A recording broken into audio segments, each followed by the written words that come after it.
Algum tempo depois, né, Nabucodonosor resolveu construir uma estátua de 27 metros de altura e 2,70 metros de largura.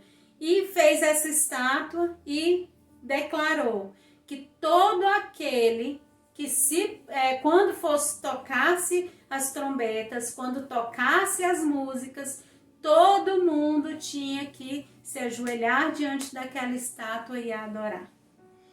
E foi falado que quem não cumprisse isso seria jogado na fornalha de fogo ardente. E quando aconteceu isso, né, tocou a trombeta, tocou as músicas, todo mundo se prostrou, menos os 3 amigos, menos, né, o Sadraque, Mesaque e Abidnego. E as pessoas, né, os governadores, os sátrapas, eles viram que eles não tinham se prostrado, eles foram falar para o rei. E o rei, ele foi e falou assim, não, vou lá convencer eles. E foi lá e falou assim, olha, eu dei ordem, né, no meu decreto, que é irrevogável, você tem que ir se prostrar. Então eu vou fazer novamente. Quando tocar a trombeta, tocar as músicas, vocês vão se prostram diante da estátua. Aí eles pegam e falam assim, não, nós não vamos nos prostrar. Porque nós não vamos nos prostrar porque eles têm um mandamento, e o mandamento que nós temos, que o único Deus que nós vamos adorar é o Deus Todo-Poderoso, o Deus dos céus. E ele falou assim, olha, nós não nos prostraremos diante dessa estátua. Aí eles, mas você vai para a fornalha de fogo? Eles, sim, nós iremos. Se Deus eles quiserem nos tirar de lá, eles nos tiram. Mas se ele não quiser, ele não nos tira. Mas nós não nos prostraremos diante dessa estátua. Então, mais uma vez, esses 4 jovens, que na época que eles foram para Babilônia, eles tinham por volta de 18 anos. Eles poderiam ter feito, né, adorado e falar assim, eu adoro aqui, eu me ajoelho, depois eu vou e peço perdão para Deus. Mas não, eles não abriam mão de não deixar, quer dizer, eles queriam sempre adorar a Deus. Eles não consentiam em se prostrar diante de um Deus que não fosse o Deus dos céus. Então, muito chateado, o rei mandou, ele ficou muito furioso, e ele falou assim, olha, então vocês vão para a fornalha de fogo, só que tem uma coisinha, vai ser 7 vezes mais quente. Se ligava a uns 100 watts, vai ser 700 mil watts. Por quê? Para que ficar bem quente, bem quente, bem quente mesmo.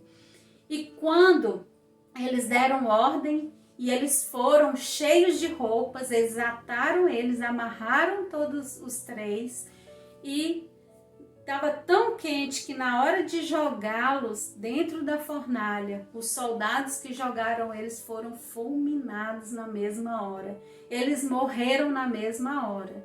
E os 3 ficaram lá dentro da fornalha. E Nabucodonosor olhou lá e viu 4 homens lá dentro. Ele virou pro oficial e falou assim, peraí, não foram 3 homens que nós jogamos lá dentro? E ele falou assim, foi.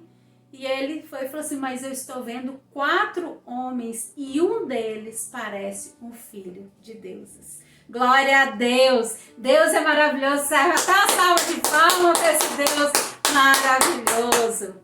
Deus, muitas vezes, Ele não te tira do seu problema, Ele não te livra, mas quando você está dentro do seu problema, muitas vezes Ele age para nos provar, para saber se nós somos fiéis a Ele. Ele deixou esses 3 jovens a ir para dentro da fornalha de fogo, mas não deixou eles só. Jesus diz assim, eis que estarei convosco todos os dias até a consumação do século. Jesus estava lá, Jesus estava lá com eles, e quando eles tiraram ele de lá, nem cheiro de fumaça esses jovens estavam. Jesus guardou eles. Os cabelos dele não foram nem um pouquinho chamuscados. Eles não tinham cheiro, do mesmo jeito, nem se sujaram. Do jeito que eles foram, eles voltaram, porque Jesus estava com eles. Jesus estava protegendo. Não, vendo umas coisas dessa, eu fico assim intrigada. Como é que as pessoas conseguem sair da presença do Senhor? Deus é tão bom, Deus é tão maravilhoso. Ele está sempre nos guardando, está sempre nos protegendo. Ele está sempre nos livrando daquilo que nos é mal. Às vezes, a gente está passando por alguma provação, mas Jesus está ali. Ele fala assim, olha, que não tem provação maior do que nós podemos suportar.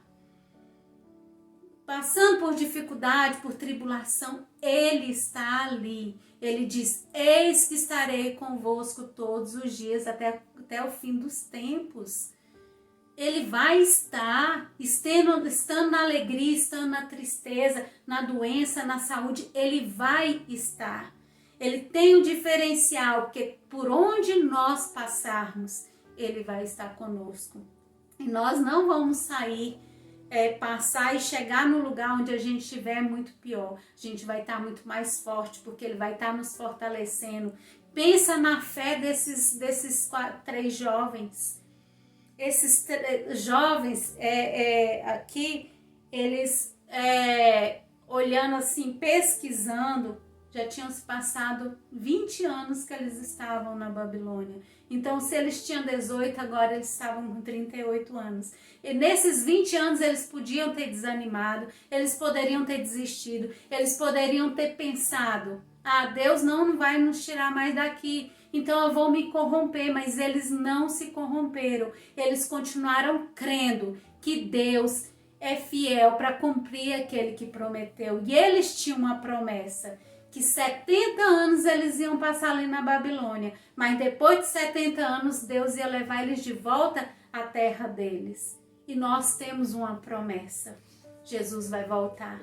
Jesus falou assim, eis que eu vou preparar lugar, quando estiver pronto eu vou voltar para buscar vocês, esteja preparado. Então essa é a promessa, a gente tem que ficar de olho na promessa. Eles perseveraram até o fim porque eles estavam de olho na promessa. A promessa que eles iam voltar para a terra deles. Eles amavam tanto aquela terra, eles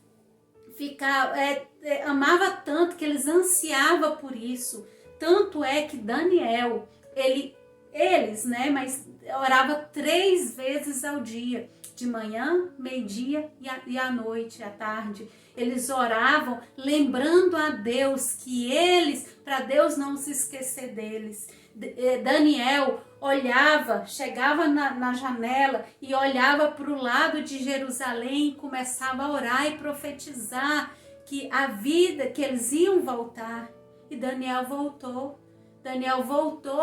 Depois dos 70 anos, Daniel voltou. A promessa de Deus se cumpriu. E ele foi fiel. E mais na frente, Daniel, ele foi também, por ele orar 3 vezes ao dia. E o rei, ele colocou 120 governadores para governar lá as terras. E colocou Daniel mais 2 sobre esses 120 e Daniel acima desses outros. Então todos eles tinham que estar abaixo da autoridade de Daniel. E por ciúmes os outros começou a falar assim, o que nós vamos fazer? Nós temos que fazer alguma coisa para a gente destruir Daniel. Eles procuraram em tudo. Ele era íntegro, reto e temente ao Senhor. Ele não mentia, ele não defraudava, ele não roubava. Em tudo eles não acharam nada que Daniel fosse infiel. Falou assim, a única coisa que a gente pode fazer é contra a lei dele. Então vamos começar a seguir Daniel para ver o que eles podiam ver para condenar Daniel. E a única coisa que eles encontraram foi que Daniel orava 3 vezes ao dia ao Senhor. O que ele fez? Foi no rei, falou assim, rei, você podia fazer uma lei um decreto irrevogável que ninguém pode mudar, que durante 30 dias, se alguém orar para outro Deus que não seja para ti, esse seja jogado na cova dos leões. E o rei aceitou, eles fizeram o decreto, selou com o anel do rei e Daniel foi orar, né? Ficou sabendo e foi orar. Ele estava lá orando e um desses governadores chegou para o rei e falou assim, olha, sabe Daniel, aquele seu protegido, aquele que você diz que é perfeito, que não sei, pois é, tá lá orando, tá desobedecendo a sua lei. O rei gostava muito de Daniel. Daniel, ele era muito amado. E o que ele fez? Vão até lá, né? Chegou até Daniel e falou assim, Daniel, ele foi, passou a noite pensando, o dia todo, o que eu posso fazer? Porque a lei é um decreto irrevogável, o que eu posso fazer? Aí ele chegou para Daniel, Daniel, que o Deus que você cultua, o Deus que você crê, te tire daí, porque eu não posso fazer nada. Então colocaram Daniel na cova dos leões, selou com o selo do rei e com dos outros também, de um jeito, colocou a pedra, né, e selou de um jeito que não tinha como tirar dali. E o rei ficou incomodado, não conseguiu dormir, ficou preocupado. Assim que começou a amanhecer, corre o rei lá, correndo e já com voz assim atemorizada, pensando em Daniel morreu. Aí a hora que ele grita lá, Daniel, e ele fala assim, que o rei viva para sempre, e ele ficou muito feliz.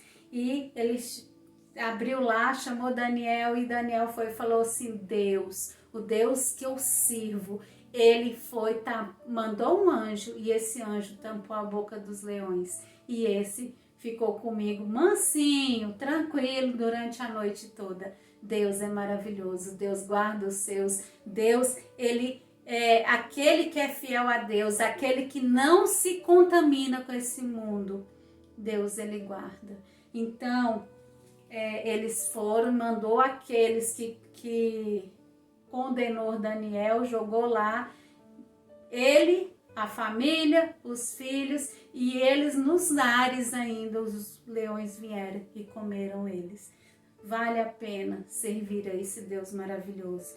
E além do testemunho deles, o rei decretou que todas as nações, todas as pessoas adorassem o Deus de Daniel, que é aquele que salva, é aquele que guarda, é aquele que protege.